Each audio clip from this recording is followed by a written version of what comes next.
மன்னவர்களுடைய தவறுகளை சரியா தவறா அப்படின்னு சொல்லக்கூடிய தைரியம் அந்த காலத்தில் புலவர்களுக்கு இருந்தது.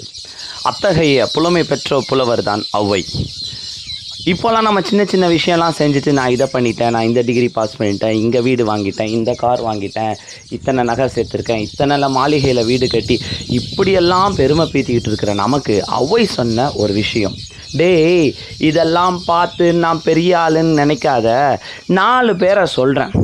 ஒரு வான்குருவி, ஒரு சிலந்தி, ஒரு தேனி, அதுபோல் ஒரு கரையான். இதுபோல் இந்த 4 பேரை, கரையான் கொஞ்சம் மணியத்துளியில் ஒரு பெரிய வீடியை கரைச்சி உண்டா, தேனி உணவை சேகரிக்கலான்ற ஒரு திட்டத்தை சொன்னதே தேனிடா, சிலந்தி உட்கார்ந்த இடத்துல சாப்பிடுண்டா, வான்குருவி பார்த்தியா வானத்தில் அந்தரங்கத்தில் தொங்கிக்கிட்டே முட்டையை அடகாத்துக்கிட்டு இருக்கே, அது மட்டுமே போயிட்டு வரக்குள்ள ஒரு நல்ல நல்ல விஷயம்லாம் இவங்கெல்லாம் பண்ணியிருக்கான். அதுக்கு முன்னாடி